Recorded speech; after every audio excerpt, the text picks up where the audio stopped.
Good afternoon, everyone, and welcome back to the ninth annual Laurentian Bank Institutional Investor Conference Series. My name is Noman Sethi. I'm the Diversified Industries Analyst here at Laurentian Bank. With me is Jordan Simon. He'll be in the background moderating this session. Before we start, just some housekeeping items. Please ensure your microphone is on mute and your camera is turned off during the presentation. Please ensure your name appears on screen so we can properly address any questions that you have. We will try to have a question and answer at the end. If you have any question, you can use the raise a hand feature, or alternatively throughout the presentation, you can ask questions in the chat session. Jordan will be looking after that and we'll try to ask as many questions as we can. For this session, we have Heroux Devtek, and we have with us the CEO, Mr. Martin, who is President and CEO of Heroux Devtek since 2019. He joined the company in 1994 as a controller, and his role expanded in different capacities, and he's been leading it since 2019. We also have with us Mr. Stefan, who's the CFO at Heroux Devtek. He had joined in September 1997 and sort of progressively assumed senior roles, and now he's been CFO for since September 2013. So both have been seasonal within Heroux Devtek. Thank you, both Martin and Stephen, for joining us. We really appreciate you guys taking out time. I know you announced results yesterday, so right after that, we really appreciate you participating in our conference. Thank you for joining us. Thank you for inviting us, Norman. Thank you. So we'll just start off with something which is really topical, and I think it was on the call we spoke about it yesterday as well. Is the supply chain issues, some of the chip shortages, but more importantly, the labor challenges, or how to sort of navigate the Omicron variant and how that impacted the business. So if you could provide some color, how things are improving, or what steps are being taken to sort of mitigate those near-term challenges. Yes, thank you for the question. So early on in the pandemic, we have taken a swift decision. One of them was to provide a safe environment to all of our employees by developing a protocol that was robust for 18 months, just from the March 2020 to December or to November 2021. And we had limited impact on our operation of our business due to the pandemic, and we had 200 employees that had contracted the virus for an 18-month period. And in 2 months, we doubled the number of employees who contracted the virus. So in 2 months, we had 200 more employees that contracted the virus. Fortunately, nobody got severe symptoms of being hospitalized or things like that. And it was mild symptom. But nevertheless it impacted the production because of our protocol and our safe preventive measure, with the close contact policy that we have. So you can imagine that was somewhat disturbing our operation, and we saw some of our suppliers experience the same thing. So the supply chain issue is mainly related to the rapidity of the COVID, the variant, the Omicron variant that we have experienced during the last 2 months. So like you said, last week we saw a significant improvement in our employees' attendance. So now it's close to marginal. So we're back to where we were, in November. And we're still operating in a safe environment, and that's very important for us to make sure that our employees are safe. Okay, in terms of the COVID-related protocols, have they increased cost in a material way or anything? The protocol is not per se, because the protocol was there. It's mainly first, let's say, Stefan, our CFO, did a very good observation on the call yesterday. So as an example, you can imagine our 4 painters in Cleveland contracted the virus at the same time. So what happened is you have to make your delivery, you had to be agile and outsource that activity to outside processor who had the painters. But if at the end of the day, we paid we paid twice. We paid our employees, and then we paid the subcontractor to do the same portion of the job. So you can extrapolate, everywhere. So we need to remain agile, and that's one of the case. And then with all the preventive measures, so when you have an experienced employees doing a job there who is replaced by another employee because he's operating a critical work center, then it also has impact on the throughput. So we're less efficient and less experienced there. So, but for the protocol environment, not additional cases. For the protocol that we have, not the additional case. And so we believe that well, we had navigate, and we have a strong protocol. So of course there was some expenses related to that. Okay, and in terms of cost and inflationary pressures on the pricing side, you mentioned it that on the aftermarket service you're going to increase that probably or adjust accordingly. So how much pricing power do you have, and when do you think of exercising that? So as you know, in aerospace, so we have a contract, long-term contract, and we have limited, pricing power because it's due to indexation or firm fixed price. As a matter of fact, but when you have in an aftermarket, because it's on a PO to PO basis, therefore we can adjust our pricing, given the current circumstances in the economy. So that's something that we have more freedom about adjusting our price in the aftermarket when customers are renewing. Obviously, there's going to be some negotiation. I worked for 25 years in the industry, and I never found a customer that wants to pay more for the product. So it's going to be a matter of decision.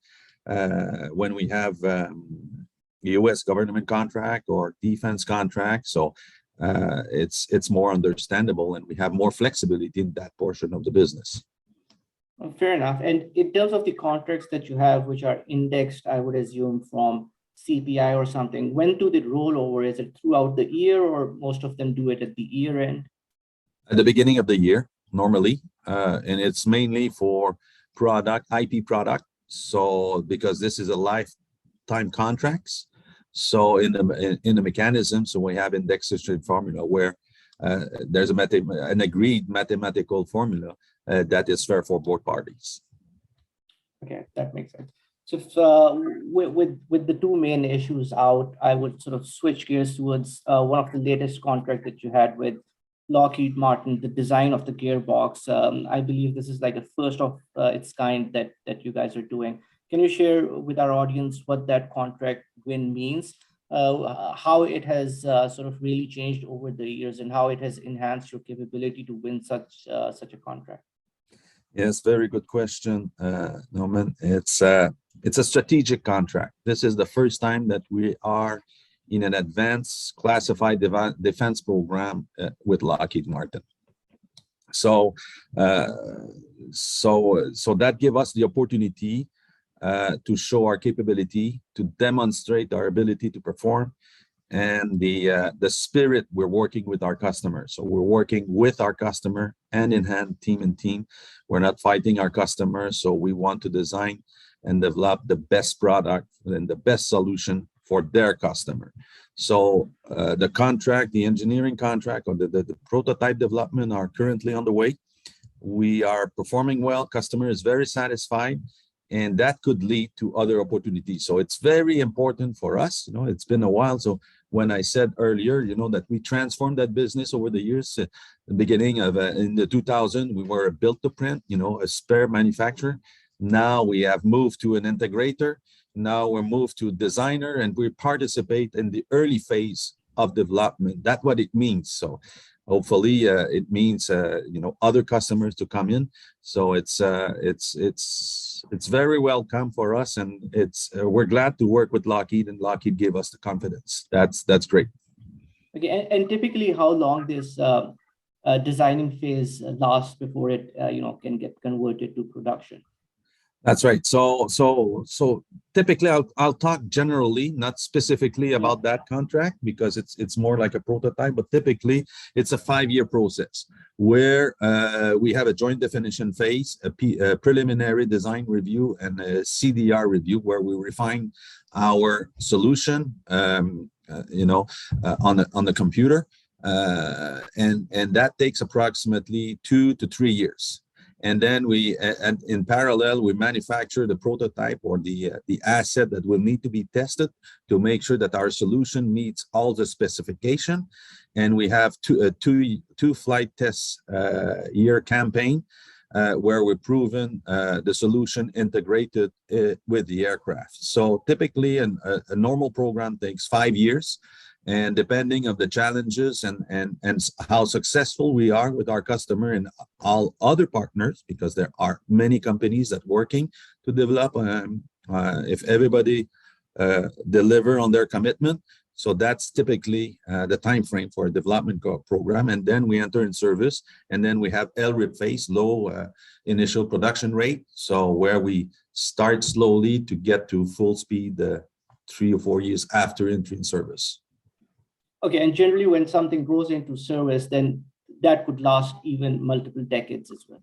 Ah, absolutely, absolutely. We're still doing product that was designed in 60s, 70s, and like the 777 was designed in the 90s. Now they relaunch a new 777X, so that will with new technologies and be more efficient, greener aircraft, and that's for sure. So like the business jet, so it's 30, 40, and then you have the sustainment phase, even though after the 30 years of production. So these are long-term contracts. Okay, that's fair. Before we get into the defense segment, you've mentioned the business jet part of the business. That's something that's growing, and you mentioned that there are new product offerings that you're introducing. If you could just provide some color on that front. Yeah, we're happy to have a product that is currently flying with the Praetor, Embraer Praetor. They're close to 200 in service right now. Our product is working beautifully. We're working with our customers, and this platform and this program has been resilient toward the pandemic. If something surprised, because we had discount our production rate early on, this one even increased compared to what we used to have. So it's a fantastic aircraft, and we're happy to be there with Embraer. Then with the Dassault, so Dassault is a French company, is a leader in aerospace, in defense and business aircraft. So we were happy to win the Falcon 5X. Now it's a Falcon 6X, and they were happy. When you have an happy customer, they were so happy. So they gave us, their new landing gear for their new airplane, the landing gear for their new airplane. So they renew their trust, and they negotiate directly with us, without going to bid. So that's a testament of the strength of our engineering and the collaboration spirit that we have with our customer. Okay, that's a wonderful color. And just now moving towards the defense segment, which has really picked up when the civil segment was weak during the pandemic. I think it's reflective of 60% revenue now. If you could just share some of the contracts that you have there, and is the margin profile for your defense segment different than what you would have in civil segment? And the reason that I've asked is that over the last 12 to 18 months, your margins have remained pretty strong. Yeah. Well, early in the pandemic, that's why we had these contracts signed, namely the F-18, F-15, MQ-25, and the CH-53K. CH-53K and MQ-25 are RIP, it's product that we have designed for a specific aircraft, and this is for the lifetime of the program, and then we renew LRIP, LRIP by LRIP. Then we have the F-18 and F-15. This is a market share that we gain. F-18 version E and F. We're working directly with the Boeing company, and then now we're entering in the phase of sustainment. So we prove our methodology, we prove our tooling, we prove our manufacturing system. Now we want to optimize the revenue and to support the operators with better service in terms of increasing their fleet availability. You can imagine that the fleet ability for the U.S. Navy is important in the context that we do have. So we want to improve that for the customer, for the operator, with our partner or our customer, Boeing. So it was in our plan for these sales grow. So when we saw the civil impact, so in percentage, that's why, we were planning to get, to still increase production rate of the 777. So there was a double impact rate reduction, and this newcomers that we had with the defense. So that's why now the percentage is more like 70-30. So the first thing is, once the 777 comes back, because we like the 50-50 shares. We always said that to you. We like the 50-50% shares because at Heroux, the one thing is good is if you like aerospace, we're present in all of the subsegment of aerospace, not only in one segment, in the business aircraft or in large commercial. We're present in the large civil, business aircraft, civil helicopter, and the same thing, fighter jets, cargo, logistical airplanes, and helicopter. So that gives us the flexibility to cope or to mitigate the impact of such a downturn in one of our market. So that gives us flexibility. That's a strength for Heroux Devtek. So to come back to something that closer to 50-50, international travel needs to come back, because today international travel is 50% of what it used to be. International, domestic came back at 90% level. So now for us to increase that market share is to win the opportunity in the single aisle, and that might be a launch, in the single aisle by Boeing in the coming years, and then Airbus, and with the credibility that we gain on the 777, and and our competency is recognized by the market. Now we will have an opportunity to bid. Okay, and once the sales segment sort of comes back, how much of capacity you need to bring back online, or the capacity that you have is sufficient to service both of this defense segment and whatever additional comes from the civil side? Yeah, right now we have open capacity for the international, namely our 777. We build factories, we invested to produce 100 chipset per year. We are at 24. So you can imagine that we have enough capacity. So funding profile or production rate increase in the 777 will be a good news, because we don't need to invest in our capacity to meet that demand and to go to 60, in the near future or in the medium term. So that should not be a concern. However, if we win big contracts, like I told you, we will have to invest, because to produce 20, 30, 40 aircraft a month, that will require, but the funding profile will not be as steep that we had with the 777.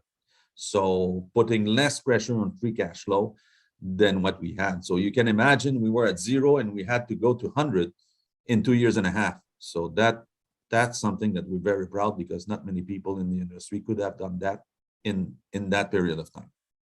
Okay, that's fair. And where you've mentioned that there is some capacity for 777, I'm just wondering that without that, you are already hitting closer to 16%, guided between 15 and 16%. So if that sort of capacity comes back and you don't have to do that, so would the margins, even go higher than that? I would like to say yes, Norman, but given the current context, current environment, it's a strange environment that we're living, and all in the industry, right? Inflation, war for talent, raw material. So it's going to be a constant battle, to remain competitive and to be better than our competitor.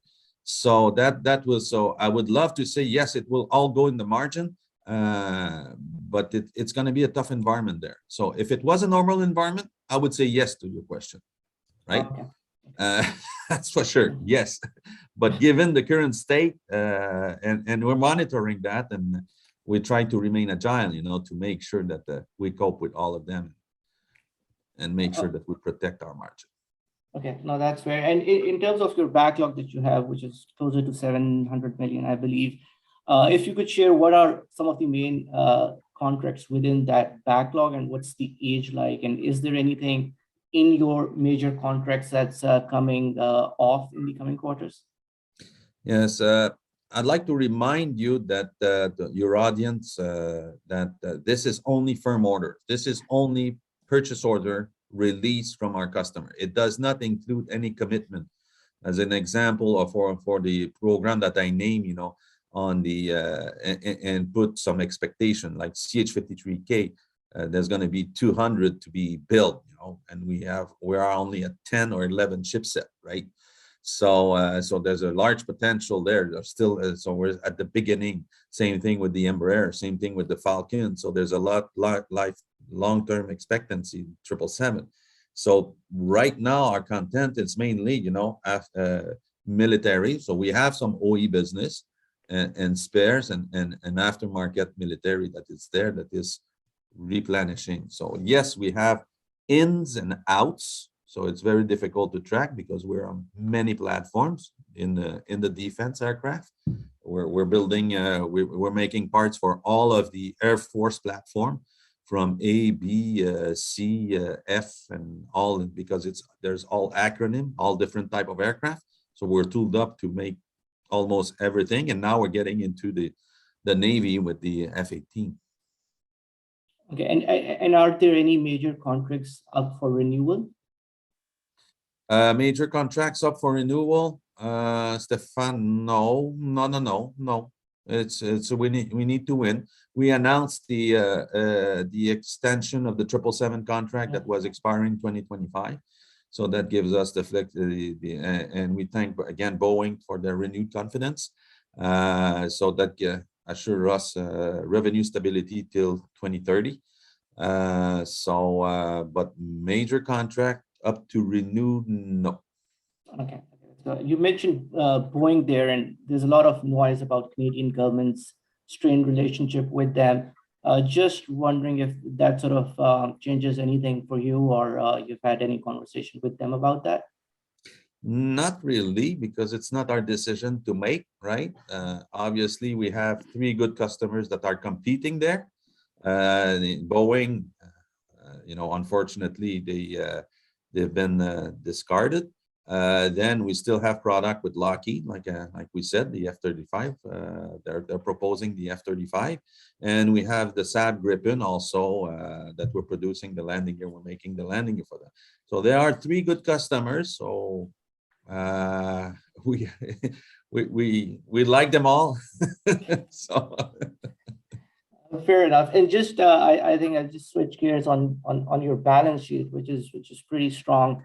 At the face of it, it's your leverage is around 1.8 times, but when we exclude the government loans, really it comes down under 1 times. So last time you had this low of a leverage, you had gone out, done CSI Beaver acquisition. So what's the M&A landscape looking like? How active are you? How many files do you have on your desk? It comes and go, right? So, but we're actually actively pursuing M&A opportunities. We have a clear path in the actuation. We know, what type of capacity or capability that we need to add to our product offering to be considered to win other business in terms of in the electromechanical or into the hydraulic actuation business.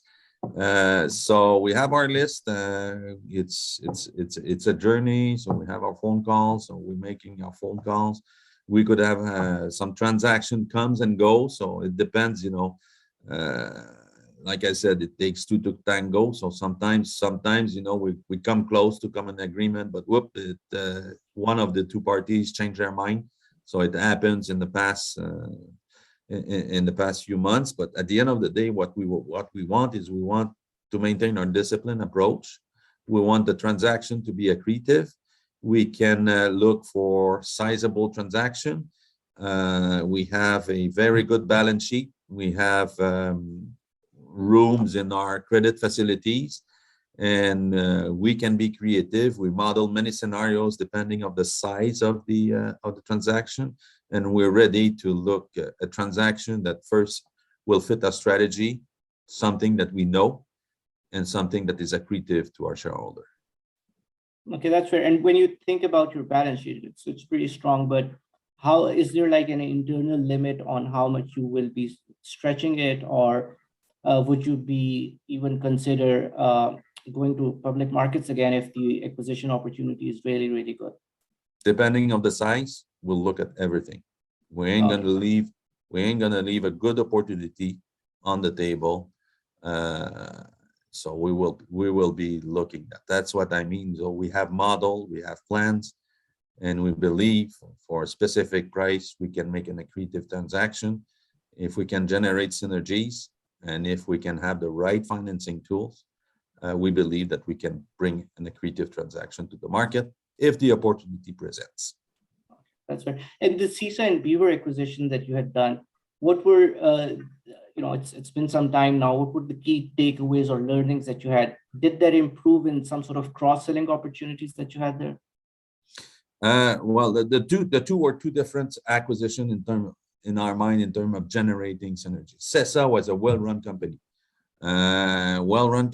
So synergies was more cross-selling because it was a subsidiary of Airbus, and it's very difficult for an Airbus company to sell to Lockheed or to Boeing or to their competitor.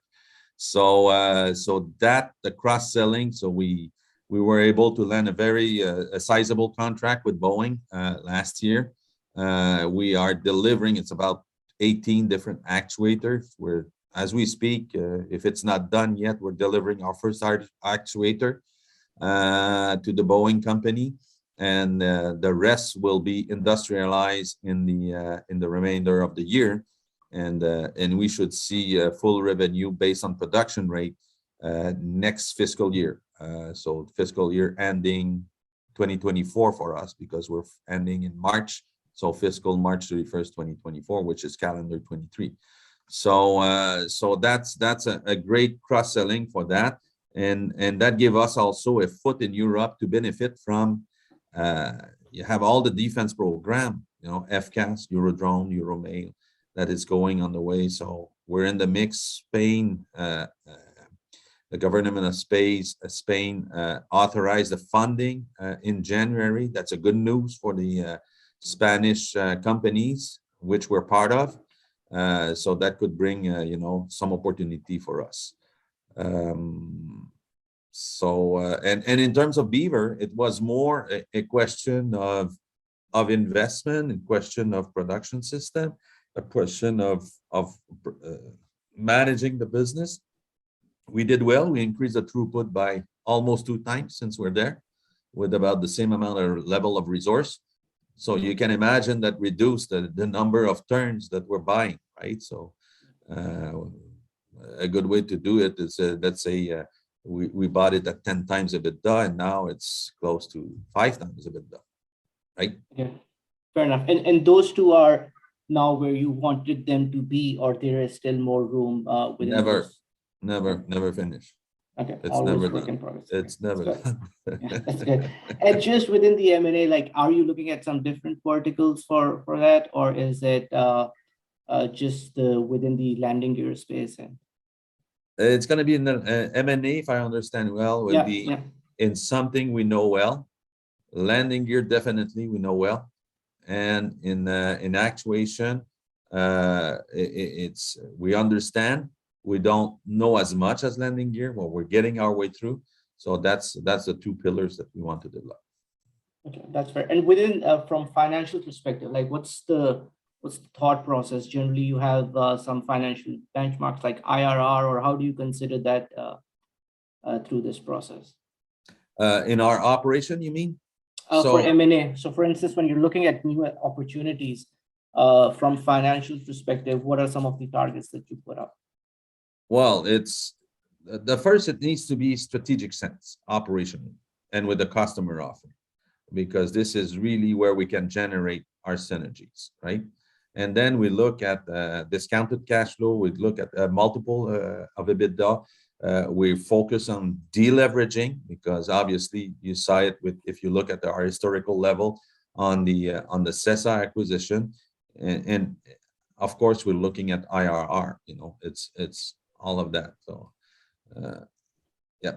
Okay. And generally, do you have a separate team for M&A, or is it just like you're taking care of that, or how does that work in terms of? It right now is Gilles leading the Gilles Labie, our Okay. Yeah. executive chairman. This is him leading the M&A side of it. We have a VP business development, and obviously, Stefan and I are fully aware, and we're working with that also. So as part of the team, so we know the industry. The three of us, Gilles, Stefan, and myself. I believe we have maybe over 100 years of experience in our industry. So Fair enough. And just I think one of the things that in my opinion, market doesn't fully appreciate is your FCF profile. Even during COVID, you guys generated free cash flow, were able to pay down debt. And I felt that even on your conference call, that is something that comes across, that there is a focus on fiscal discipline. I'm just wondering how that sort of translates, not just at senior level, but down to someone who's working in one of your facilities. yeah, thank you for asking the question. Uh, we operate in a decentralized environment. And what we believe is into an entrepreneurial culture.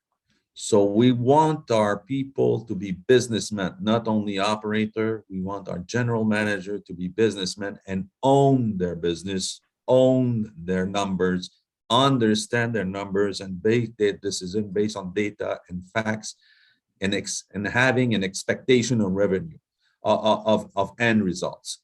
Our end results are sales throughput, sales per employees, free cash flow. So managing your asset, managing your capital, optimize your investment that you have, your equipment that you have. Obviously, EBITDA, profitability. And the strategy, Norman, is pretty simple. So we did a long strategic session, and we come to the conclusion the sales price needs to be higher than the cost. So, and if you manage the other part of the business, free cash flow will be there, and it's part of their measure, bonus wise. Okay, fair enough. So that's how you incentivize them. Um, and like you and Stefan have been with Heroux Devtek for the longest time. Is that similar in terms of your turnover within the workforce, or is that different? And what sort of culture there is? I'm very fortunate to count on a solid team. So all the people that are reporting to me are with the company for 10 to 20 years. Only the VP HR is here for 5 years, but he's the best VP HR. He's very good. So I shouldn't say that to the audience, but he's very good, and he's very happy, and they're very happy, and we have this collaborative environment. So we don't have much, turnover at the senior level. Fortunately, knock on wood. And the employees are feeling the same thing. So for the employees, it's not rare to see employees that work for us, for 15 years. So where we see the turnover is more in the lower, lower range, less experience. I'm not saying that we're not vulnerable to a turnover of 10 years employee plus, right? But those are really, where it's they haven't embedded, fully yet the culture, because it's not long enough. Those are more at risk. So it's important for us to identify the keepers and to get close to them. And the labor that you have in different facilities, is that something where you're challenging to find that new labor, or is that not an issue for you? Well, it wasn't. It's always been an issue to find a good resource, good employees, good attitude, and then we'll develop the skill set. We'll give them the experience. We're going to try to give them a lot of opportunity. Even if you're manufacturing, you can end up in sales and things like that. So finding the employees that could embrace that culture always been a challenge. But today, the market seems to be crazy, coming from everywhere. So that's what we need to pay attention to our resource, inflation or things like that. So there's a lot of opportunity out there, and that's something that we monitor closely. And typically, how much training is required for them? Is it like first 3 months you just train them before they can get into the manufacturing, or? It depends where, in what area, on the shop floor. We have entry-level position where the training could last between 3 to 9 months, right? On the office, in procurement, in program management, obviously, we're looking for experienced people. We're looking for people that understand the business, finance. You all know that. So it depends of the candidate that we recruit on the supporting activities. So that's the answer I would give. Okay, fair enough. I'll just check with Jordan if there are any questions from the audience. Not at this moment. Okay, that's great. Okay, we're close to the end of the time, so I'll just ask one last question. This is a broad-based question. You seem to have a good, stable backlog with your employees coming back as well. You said they're closer to 100% in the last weeks. What's the most challenging thing for your business, not just in the near term, but if we stretch it out to a few years? What is it that worries you? Not these near-term headwinds, but more about on a bigger picture, 5 years. What is it that's taking most attention of yours? To me, it will be related to employees, related to a challenge to retain, able to attract and replace those who are leaving. So we're gonna because of the current situation. That's something that because as much as automate we could be, we always need good employees. We always need engineers. We always need, procurement people, supply chain. We need to get closer to our suppliers. So there's different skill set that it's need. So that's, to me, in the medium term, yes, that what it would be. And to address that in the recent few months or in the coming months, do you plan to implement something, strategy around it, or how are you thinking about that? It's so of course, if people continue to double the salary, offering, we cannot compete with salary raise because we're going to create inflation and we're going to get out, competitively. So what we need to do is to get close to our people, make them like working at work, have fun at work, and get close to management. So that's and let them understand the strategy, become businessmen, especially the younger people. People with 40, 50 years, that's understand that, and we know them. But to keep the next generation of leader, that's what we need to do. Okay, no, that's great. I think we're coming close to the end of our time here. So I really want to thank you for being with us, for sharing your insights. And like I said, I think it's a great business that you're running there, especially with the FCF profile. And so all of that there's M&A opportunity as well. So thank you once again. I really appreciate it. Both, I know some of the audience members cannot see Stephen, but he was here as well. So thank you to him as well, and Martin, to you as well. Once again, thank you for joining us. Thank you, Norman. Thank you for your invitation. Thank you. Thank you. Thanks. So this essentially concludes our presentations for the day. Thank you for all the audience that joined us. I hope you enjoyed different conversations that we had with a number of different participants. We tried to make it as informative as we could. So once again, thank you everyone who joined us, and hopefully we can have another one next year for this sector. But I'll just quickly point out that in the coming months, we will have additional series that would focus on different sectors. So you can expect a few more of these coming your way. So once again, thank you everyone who joined us, and thank you and goodbye. Thank you. Bye-bye.